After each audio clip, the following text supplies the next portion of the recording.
Thanks, Deborah, and thank you very much to UIT for inviting me to speak here. First time to Toronto, and I'm originally from Australia, now living in the States. So being in Canada, being in a Commonwealth country, it feels like home away from home in a way. And arriving in Toronto yesterday, coming through the airport, it really underscored to me the difference between Canada and the US. When the border guard asked me why was I coming here, I said to give a talk about climate change. And he said, oh, that's a very relevant topic. The first time I entered the US and a border guard asked me why was I coming in, I said to give a talk about climate change. And he said, everyone's always talking about climate change. So, yeah, I think there's interesting differences there. So I'm going to talk about misinformation and my research into understanding the ways that misinformation does damage. And having understood that, that points to ways that we can respond to misinformation. And my focus has been on misinformation about climate change. But a lot of the principles that I'm talking about and a lot of the psychological processes apply to any form of misinformation. And misinformation abounds everywhere. So if I'm talking about climate change, but you're working in a different field, there's often a lot of general principles that you can take from it anyway. So misinformation has become a really salient issue over the last few years. But even going back 4 years to 2014, the World Economic Forum did an analysis of the top 10 trends affecting our planet. And there was some really big trends. But the one that I found interesting was that one of the top 10 trends of concern was online misinformation. This is in 2014. Things have actually gotten worse since then. And about a year ago, Oxford Dictionary announced that post-truth was their word of the year. I actually have trouble reconciling the seriousness of the fact that post-truth has become such an important, threatening issue, and the bright colours of this issue. It's actually cheerful. It should be like fluffy kittens are the word of the year, but they're talking about something actually quite serious. So misinformation is a serious issue, but it varies from country to country. In Canada, I think, I don't know, coming from the US, you guys don't have quite the same problem as we have in the US. You've got a Prime Minister who hugs pandas and can do one-arm push-ups. Whereas in the US, we're seeing messages from the administration like this, arguing that the day after the US pulled out of the Paris Accords, arguing that global warming hasn't happened since the 1990s. Republican senators arguing that it's cold. Other Republican senators arguing that climate has changed because of natural cycles. Or even our president arguing that humans can't be causing climate change because it's costing him money. So misinformation from our political leaders matters because people are tribal. A survey of surveys, a meta-analysis of studies into what drives people's opinions about climate change, found that amongst all the different drivers of our attitudes about climate change, and there are lots of different ones, and they all have some degree of effect, but the biggest one by far is political affiliation. What social group do we belong to? What our tribe thinks has a big influence on what we think. And what our tribal leaders tell us, what our social group leaders tell us, causes us to change our beliefs. And so we actually see that in data that came out last week from Gallup, measuring US perceptions about climate change. And they found that over the last 12 months, amongst Republicans and independents, concern and perceptions about climate change and perceived expert consensus has gone down over the last 12 months. So perceived consensus has dropped amongst Republicans and Democrats, but not amongst, Republicans and independents. And also the belief that humans are causing global warming has gone down as well. And so in 2009 and 2010, there was There was quite a dramatic drop in public concerns about climate change. And scientists at Yale investigated what drove this. Why did people stop being concerned about climate change? And the common wisdom was, well, it's probably because the economy went bad around that time. In fact, when I arrived in America, I heard Americans talking about the Great Recession. And I was like, what are they talking about? And then I realized, hang on, they're talking about the global financial crisis. I don't think they realized that the whole world actually got affected by this little housing bubble that they experienced in the US. So it's interesting that different countries use different terminologies for the same thing. I digress. That's just an Australian bugbear of mine. But what the Yale researchers found was the big driver of this drop in concern about climate change over the 2009-2010 period was cues from their political leaders. When leaders expressed skepticism of global warming or didn't support environmental policy, public concern went down accordingly. We're seeing the same dynamic happening now. We're seeing a lot of cues rejecting climate science or rejecting climate policy, and public concern has dropped at the same time. So misinformation matters, and it really matters when it's coming from our political leaders. So what do we do about it? So for the last decade, I've been researching the psychology of misinformation. How does misinformation influence people? What are the different ways that it does damage? And understanding that, what can we do about it? What are the most effective ways to counter the influence of misinformation or neutralize it? And so the first thing I think you need to understand is how do people incorporate misinformation into how they understand the world? And one way to conceptualize it is to think of the way people understand the world is they build these mental models. And mental models are filled with lots of interlocking parts, all causally linked. So A causes B, B causes C.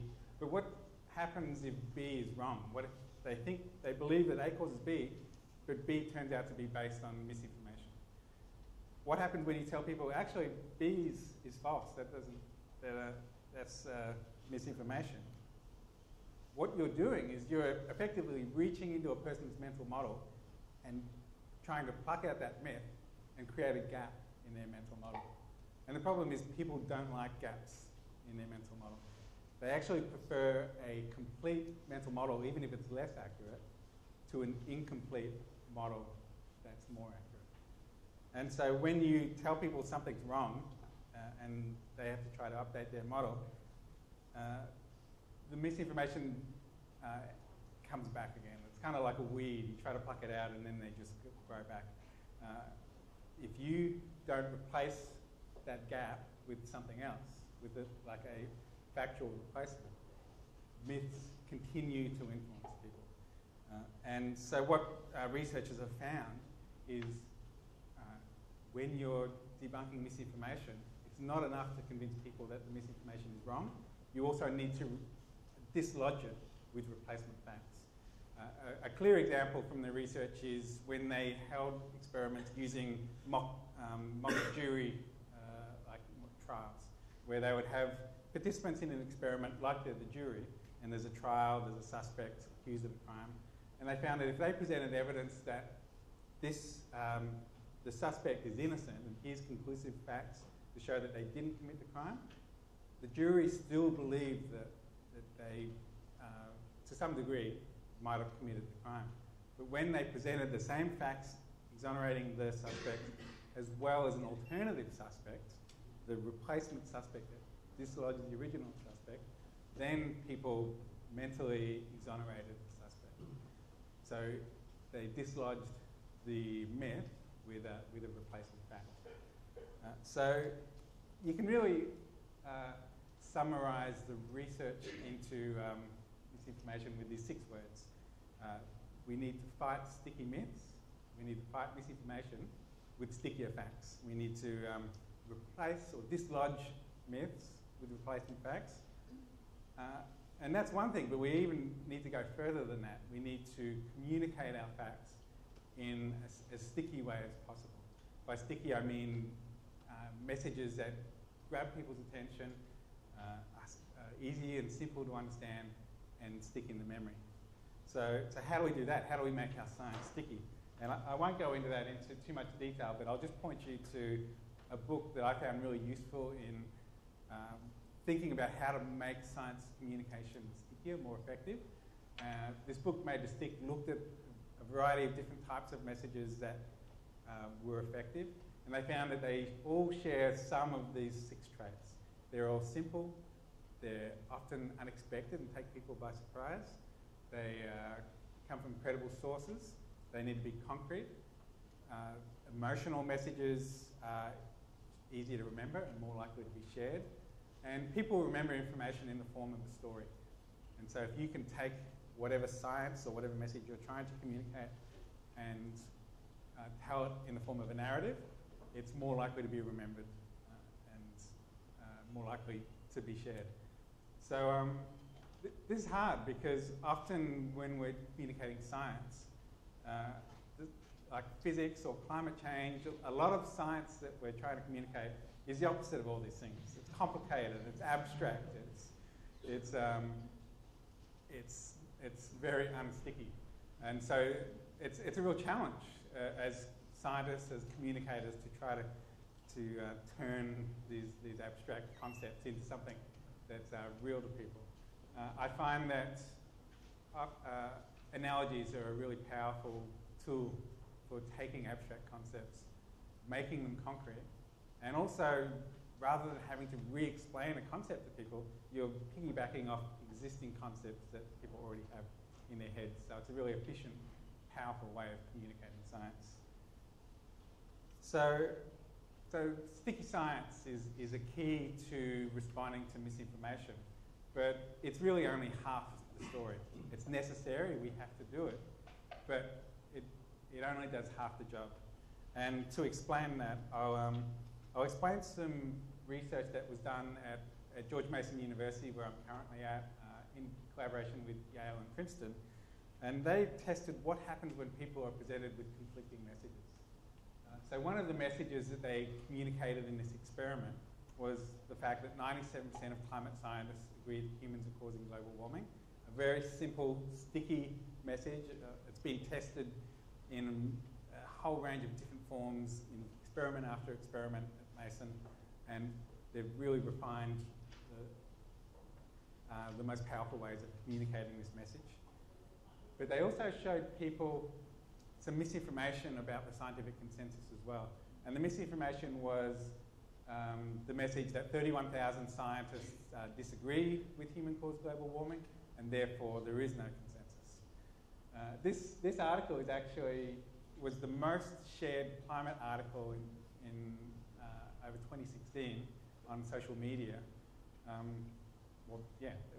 That's it. It was the most shared article about climate change. So think about all the scientific reports and research and all the stuff that scientists are trying to communicate to the public. This is what got the most eyeballs looking at it. The argument that there's no scientific consensus because of 31,000 dissenting scientists. So this is what happened when they presented these different types of information to people. So the first column here is what happens when they were just presented with 97% consensus. And they found that it had a strong positive effect. It's a sticky message. It's been well tested, and it not only raised their perceived scientific consensus, what they thought the expert agreement was, but it also had flow-on effects to influencing their acceptance of climate change, their acceptance of human-caused global warming, and their support for climate policy. When people were presented with just misinformation, it had a negative effect. So it lowered their perceived consensus, lowered their acceptance of climate change, lowered their support for climate policy. So as you would expect, facts have a positive effect, misinformation has a negative effect. The third column shows what happens when they were presented with both pieces of information, fact and misinformation. And what they found was the two cancelled each other out. There was no net effect. And typically when you're doing scientific research, when a result is statistically insignificant from 0, that's not a very significant result. But in this case, it's actually highly significant. Because what it tells us is that even if we, as scientists, as communicators, work hard and come up with the stickiest message possible, the 97% message has been workshopped to death, all that work can be undone by misinformation. So we can spend all our efforts to try to communicate our science as clearly, as simply, as efficiently as possible. That can be cancelled out by a well-placed myth. And so that has big consequences for communication. It means that we can't ignore the role of misinformation. We can't just say, well, I'm just going to stick to the science and communicate the science well and job done. We have to be aware of the presence of misinformation and the effect that it can have on people. And so why does misinformation have this effect? It's a lot like those episodes in Star Trek. The audiences I speak to seem to be getting younger and younger, or maybe that's just I'm getting older and older. So for those of you who don't know what I'm talking about, there were these old episodes of this television show in the 1960s, which was actually before my time as well. But you would have episodes where Captain Kirk would get cloned, and there would be an evil Kirk and a good Kirk, and Mr. Spock would have to figure out which one was the real Kirk and which one was the evil clone. And that's the conundrum that the general public are faced with when they're presented with conflicting pieces of information. Which is the fact and which is the myth? And if they don't have the ability to resolve that conflict, if they can't tell which is which, then they disengage. And that's, I think, the biggest danger of misinformation and fake news. Not that it convinces people or persuades them to believe wrong things. It's that it causes people just to stop believing in facts. And the asymmetry, the unlevel playing field here is that misinformation then doesn't have to be accurate or it's inaccurate by definition. But misinformation doesn't even have to be persuasive, doesn't have to be based on evidence or coherent. It just has to exist, and that can have a damaging effect on public perceptions. And so it's kind of a dire situation, right? Like how do we fight that? Well, there is a whole body of research, which I only found out later in my PhD, dating back to the 1950s, that actually looked at ways to deal with this.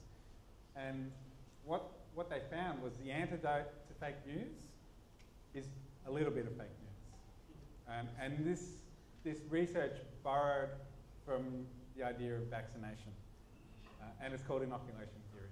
So what this research did was take the analogy, again, analogies are powerful, it took the analogy of vaccination, where you expose people to a weak form of a virus, and that helps them build up immunity, resistance, and then when they encounter the actual virus, they don't get infected.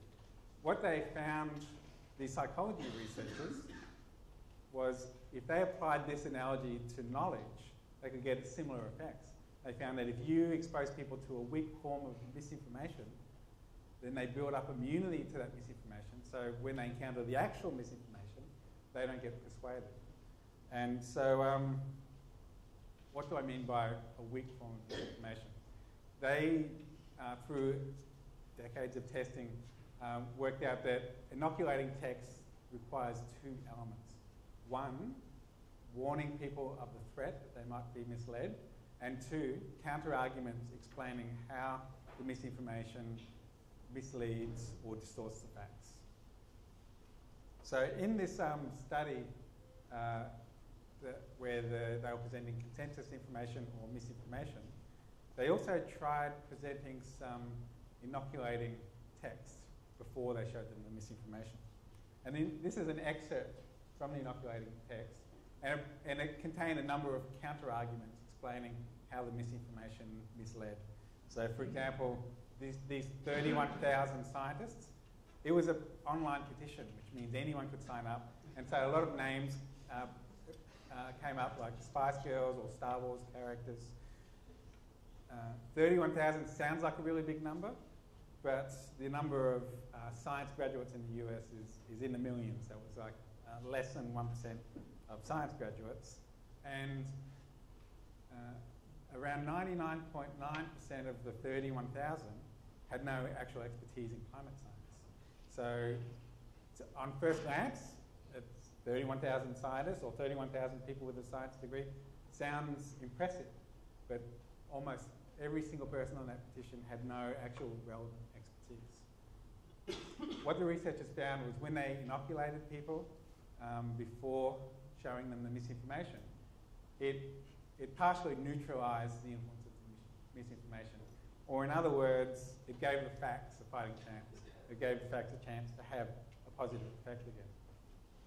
So while these researchers in the US were doing this research, I was on the other side of the planet, unaware of what they were doing, and I was working on my own research. And it turns out I was running almost an identical experiment. Unfortunately, they got published a couple of months before me, but that's okay. I should have worked faster, I think. And what I was doing was, coincidentally, I was using the same misinformation, the petition project. It turns out that it's actually one of the most potent forms of climate misinformation in reducing acceptance of climate change, underscoring the fact that what the public think about expert consensus has a strong effect either for good or for bad. So I showed some participants in my experiment this misinformation, and this was the change in perceived consensus that I measured. In this graph, the horizontal axis is political ideology, and so to the left, people are more left-wing, to the right, people are more right-wing. And what I found was people on the left, it had little to no effect, but as you go more to the right, as people became more conservative, the misinformation had a stronger effect. So this actually shows another potentially damaging influence of misinformation. It polarizes the public, at least in certain contexts. In this context with climate change, it actually pulls the public apart, and Republicans became less accepting of climate change relative to Democrats. So in my experiment, I also tested a form of inoculation. But there's quite a significant difference between what I was doing and what they were doing. In my experiment, I didn't even mention the 31,000 petition project in my inoculating text. All I did was talk about the technique of fake experts, which is a technique used to mislead people about the expert consensus by using people who had the impression of being an expert but actually had no relevant expertise. And I used the tobacco industry misinformation campaigns of the 50s and onwards as an analogy for that technique. And so what I found after inoculating people about some misinformation without even mentioning that misinformation was this blue line. The misinformation was overall completely neutralized. And the interesting thing in this result was that it happened across the political spectrum. Whether you're liberal or conservative, the misinformation had no significant effect. And what this tells me is that no one wants to be misled. When you explain techniques used to trick people, people become inoculated against that technique. So that's an encouraging thought, and we're now working to replicate that across a range of different topics. So the next question then, having come upon the approach of inoculation as a way of neutralizing misinformation, is how do you do that? Like, how do you develop inoculations? And the answer to that comes from critical thinking. Now, as I was working on examining critical thinking in more depth, I came across a great quote that I really appreciated. Characterizing critical thinking. It's like X-ray vision into thinking. Let me give you an example. Here was that quote from Marco Rubio from earlier, where he argues that, basically arguing that climate change that's happening now is because climate has always changed. So how do you deconstruct that? How do you find what's wrong with that argument? What critical thinking does is it allows you to deconstruct a statement into an argument. where an argument takes the form of one or more starting assumptions or premises leading to a conclusion. And once you've broken up a statement into this structure, it allows you to surgically identify exactly where an argument goes wrong. And so in this case, it's a non sequitur, it's jumping to conclusions. The premises don't lead to the final conclusion. So what I did was I collaborated with two critical thinking philosophers at the University of Queensland, and we published this paper about a month or so ago in Environmental Research Letters. The short URL's up there if you want to check it out. And what we did was we developed this process, this flowchart for deconstructing any argument to identify whether it's true or not, and if it isn't true, what are the fallacies in the argument. And so this is a simplified version of the flowchart, but basically it's deconstruct the argument, see whether it's logically valid. If it is, see whether the starting assumptions or the premises are true. If they are, then the statement's true. But if they're not, that process allows you to identify the fallacies or the techniques that the argument uses to mislead. And so we took that process and applied it to 42 of the most common myths about climate change. And with that paper, we published this spreadsheet of looking at each claim and then going through all the steps and then identifying the fallacy in each one. The point of this was ultimately coming up with all these fallacies. That's raw content that can be adapted into inoculation messages. So you could somehow take those fallacies and inoculate a specific myth in some way. So having done that, having identified or come up with a systematic way of identifying fallacies in arguments, how do you turn that into messages, effective messages? And there's a number of different ways, and we're only just starting to explore that. But one way that my critical thinking philosophers pointed out to me, which really grabbed my attention, was the approach of parallel arguments. Basically, they said that there's two ways that you can explain to people that an argument is logically invalid. You can essentially enroll them in a critical thinking course and teach them all the different ways of deconstructing logic and identifying logical fallacies, or you can use a parallel argument. And so a parallel argument is taking the flawed logic in a bad argument and translating that logic into a different context to demonstrate just how ridiculous the logic is. So let's take Marco Rubio's logical fallacy and apply that into a different context, which shows, oh right, that's the consequences of that logic. And for me, the light bulb moment while we were working on this critical thinking paper was realizing this technique of inoculation. I've been watching it every night on late night comedian shows. They take a statement by a politician or someone, and then they'll just say, such and such said this. That's just like saying and use an example in a different context, just to show how ridiculous it is. And it's an incredibly elegant way to debunk a bad argument, because you don't, in many cases, you don't have to explain all the science. You don't have to explain greenhouse effects and carbon cycles and physics. And I mean, it's wonderful if we can, but in a world where people often don't pay attention or don't have the I guess the time or the desire to invest in learning all the scientific concepts, just inoculating them against the bad logic is a really elegant way to neutralize a misinforming argument. So I got really excited by this approach of parallel arguments as an inoculation strategy. Another way to do it is inoculation in the classroom, or what we call it is misconception-based learning, teaching science by addressing misconceptions about that science. And there's been several decades of research into that teaching technique as well.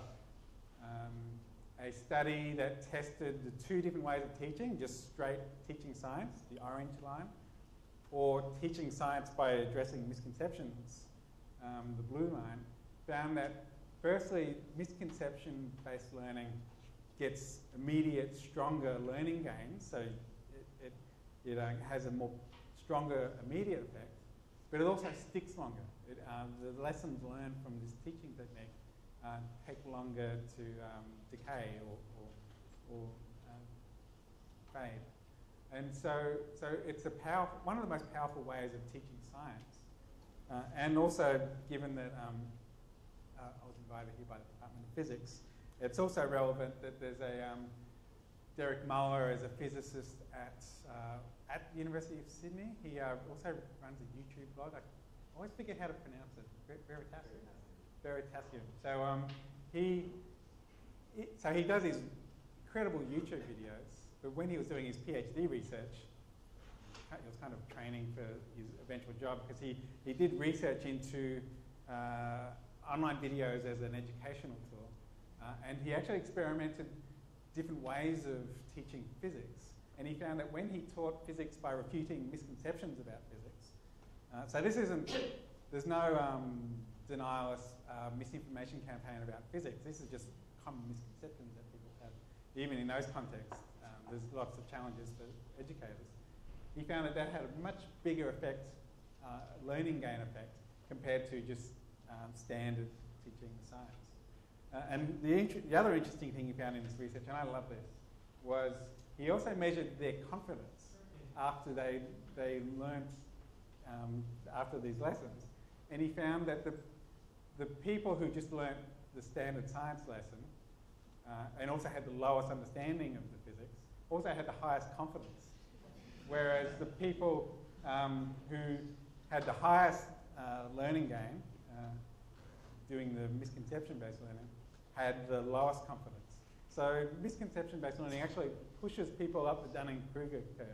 They get a better understanding, but they're not, they don't have a false confidence. So there's that element. So what I was doing when I was at the University of Queensland was taking this approach of teaching climate science by addressing climate myths and putting it into a massive open online course.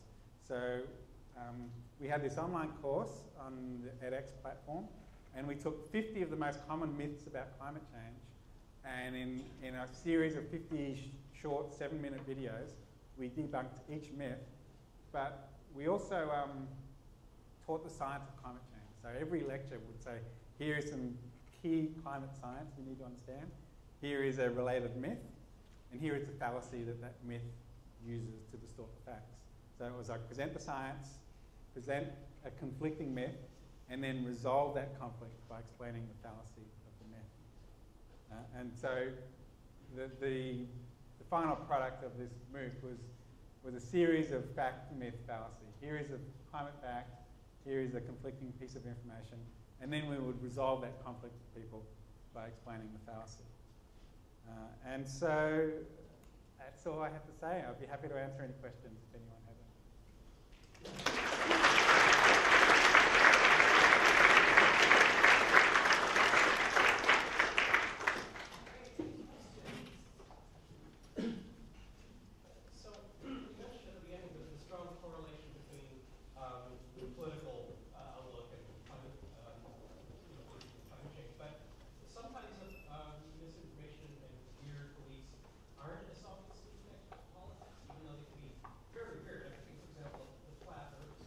Right. Still out there. I'm at a conference in Western Canada later this year, and it just seems like whatever strategy you need to counter this kind of stuff, you might need that and then some to convert a flat Earth. No, I mean that's a really good point, and another analogy I like to use is that misinformation is a bit like cancer. Like they talk about a cure to cancer, but there are 200 different forms of cancer, and they all require different cures, right? There's many different cures depending on what the cancer is. There's many different forms of misinformation, and there's also many different forms of science denial. So some science denial is driven by ideology, but even then there can be different ideologies. Climate denial is driven by political ideology. Denial of evolution is driven by religious ideology. Vaccination denial is driven by a whole bunch of different complicated, weird things. And then I haven't even looked at flat earthism, other than when I look at that, I think, is that a hoax? Is someone trying to trick me, or is that a real thing? You know, like I don't know whether it was a prankster making up this conference, but because I saw the same thing. Yeah, I mean, there could be some element of irony, or I don't know. They're just doing it to be cool. I have no idea. Yeah, very cool. But yeah, but I think the point is yes, different forms of misinformation often require different responses, but ideologically driven science denial across a whole range of issues shows a lot of the same thing. I can't believe I've missed out the slide with the 5 characteristics.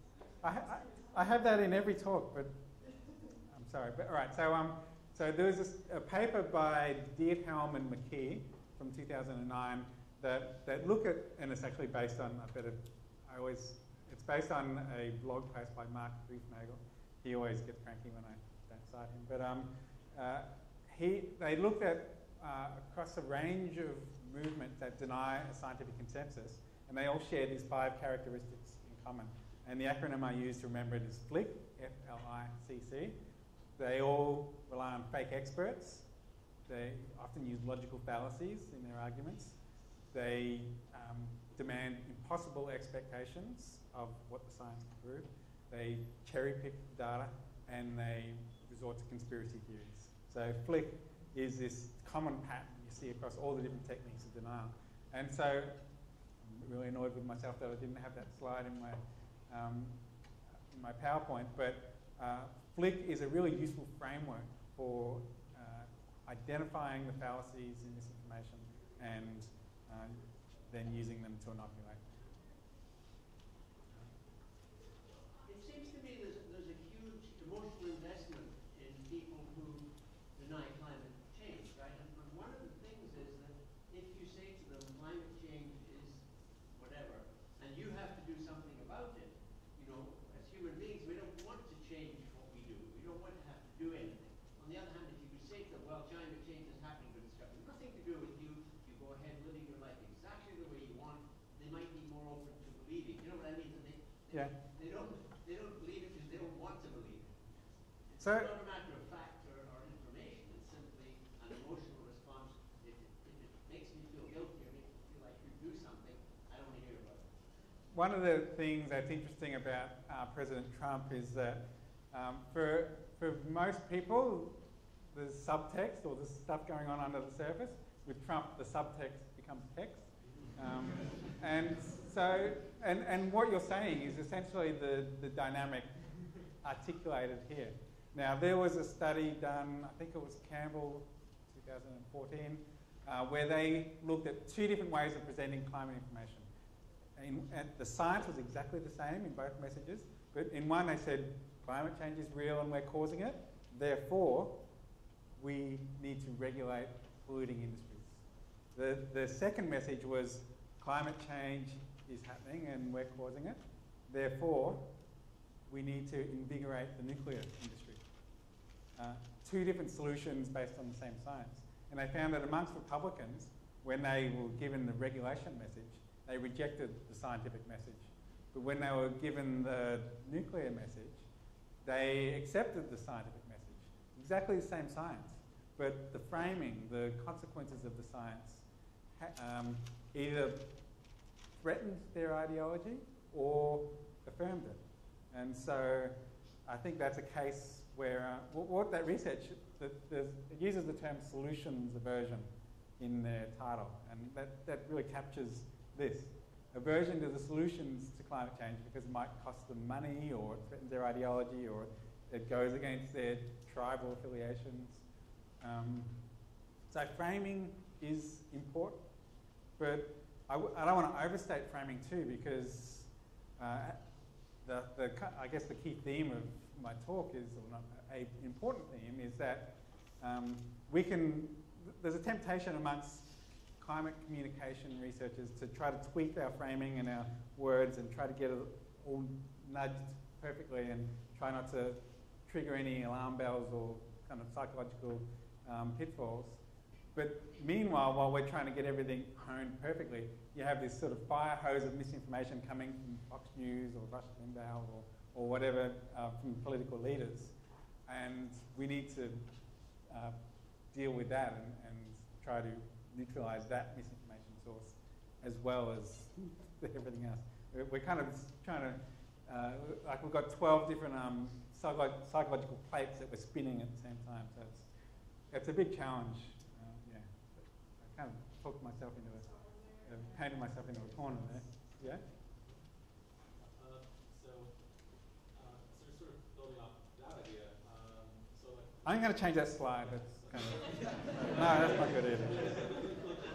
People in general. So I mean, what you presented seems to work pretty well for confronting specific facts that come up a lot. But how do you confront or debate the sort of demagogues of the oppositional movements? So the people who are really championing the misinformation and spreading it everywhere. So how do you,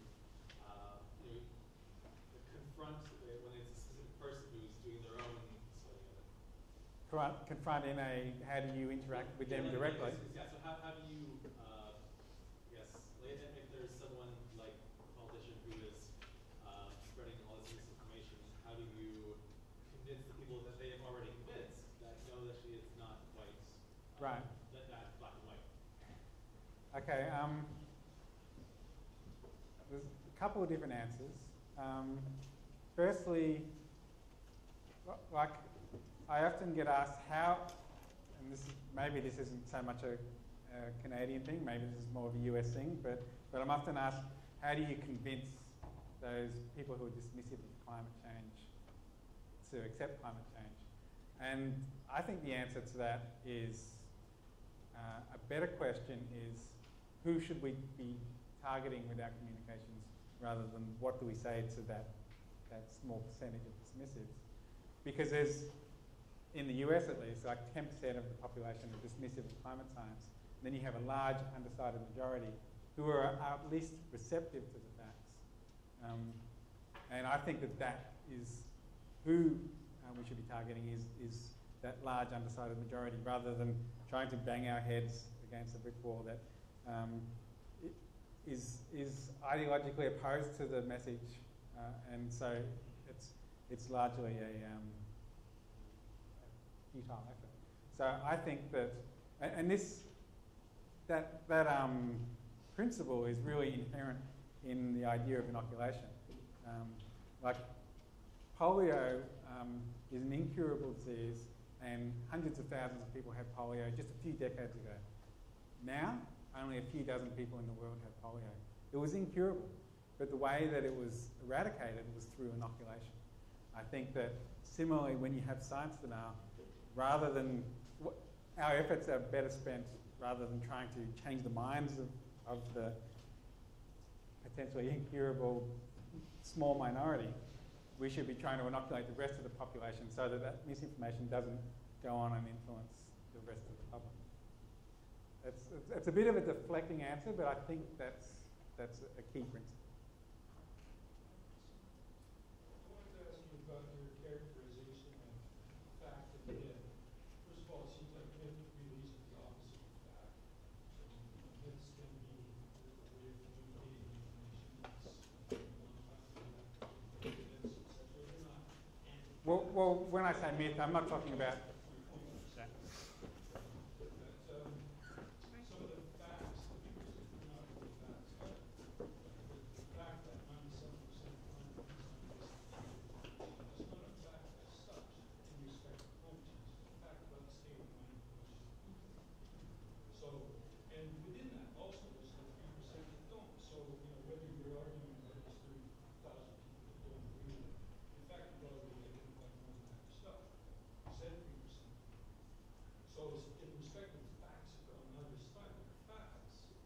But, you're just characterizing their side as myth and your side as fact. Well, on the topic of consensus, the reason why it's important is because of the way people think. And this isn't just lay people, it's everyone, including scientists. When we're forming our opinions about scientific issues outside of our area of expertise, we look to see what the experts think. And so, like, that's a psychological reality about everyone. And the first group to recognize this about climate change was opponents of climate action. The first messages that the public heard about consensus on climate change was that there was no consensus. Back in the 1990s, Frank Luntz was a Republican strategist doing market research, and he identified that perceived consensus was a way to win the debate on climate policy. So he advised Republicans to attack the consensus rather than argue policy. And so from that point on, the public heard continually, repeatedly, from then till right now, that the experts disagree on climate change. So it turns out that the experts don't disagree on climate change. And whether it's, like, there's been a number of studies that have looked at what the expert opinion is, and it's, the estimates vary between 90% to 100%, with a number of studies converging on 97%. And the public aren't aware that the agreement is so high. And again, the reason why that matters is because expert opinion is how people form their views on complicated scientific matters. So, like, I take your point that these are the opinions of human beings, not scientific evidence, but the opinions of experts who are doing the relevant research is based on a body of evidence. And it's a heuristic, it's a mental shortcut we use to get to find out, you know. Like I don't know anything about the science of whether smoking causes cancer, but I know that scientific experts have formed a consensus on that, and that's good enough for me. And so that heuristic works almost always. So that's why it's relevant, and from a communication point of view, it's important. That's why misinformation campaigns have focused on it. Like, there was a study by Alsasser and Dunlap that looked at conservative opinion pieces about climate change. The number one argument was there's no consensus. So addressing that misconception is something that climate communicators need to do. Have I answered your full question?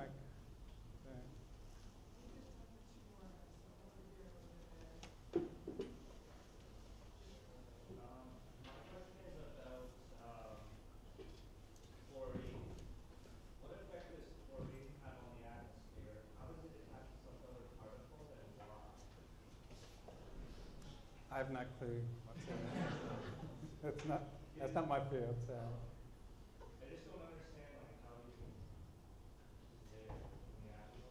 say it. There's probably someone in the room who can answer that. Hopefully they'll find you after this lecture. So.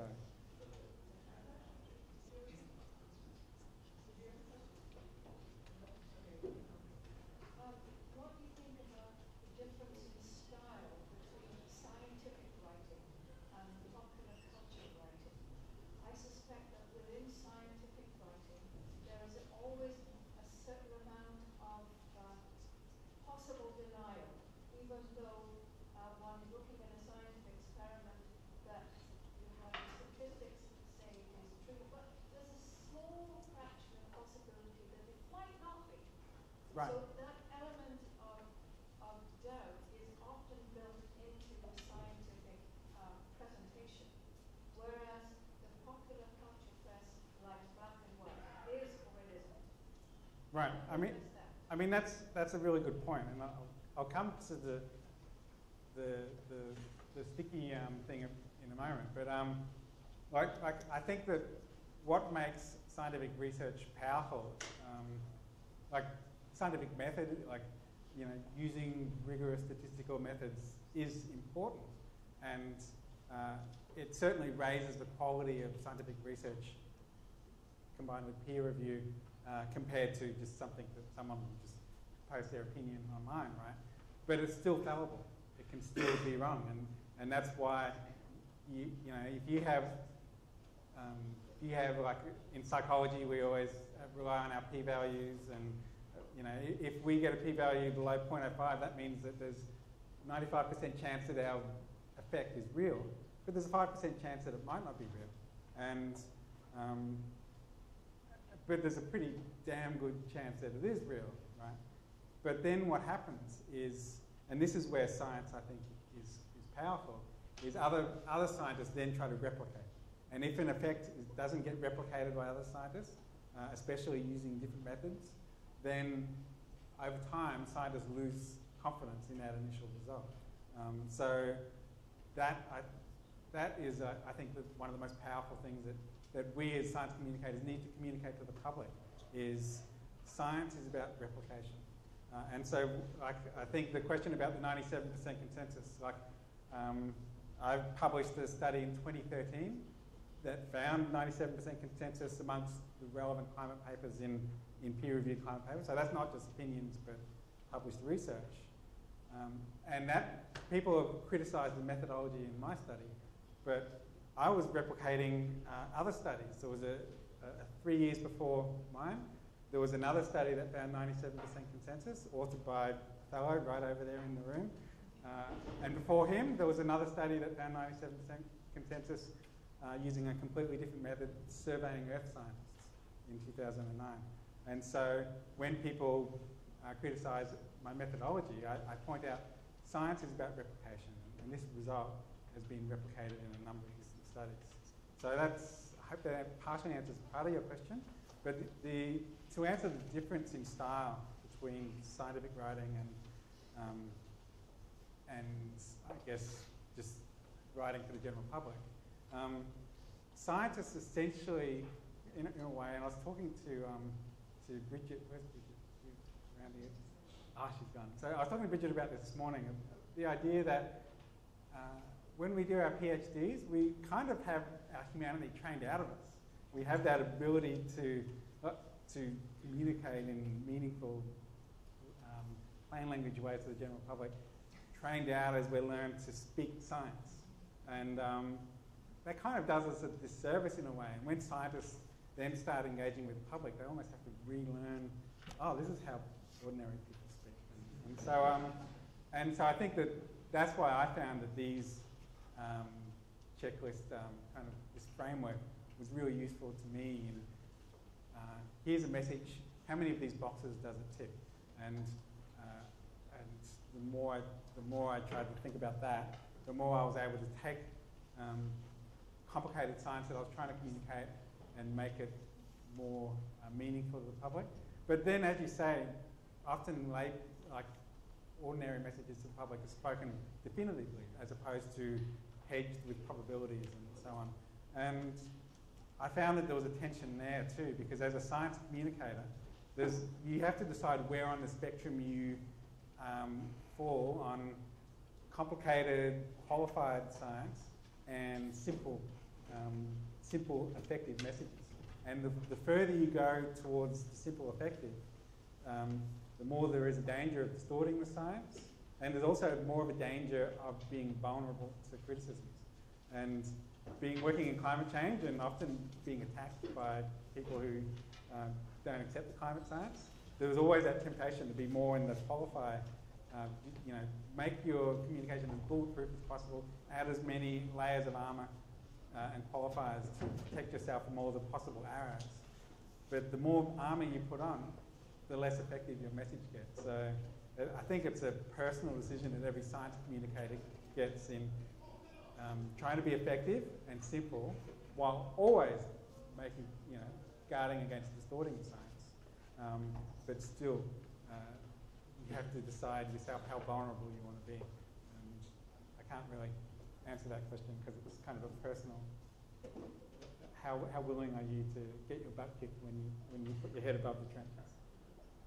All right, well, that's it for our time today. So please join me again in thanking.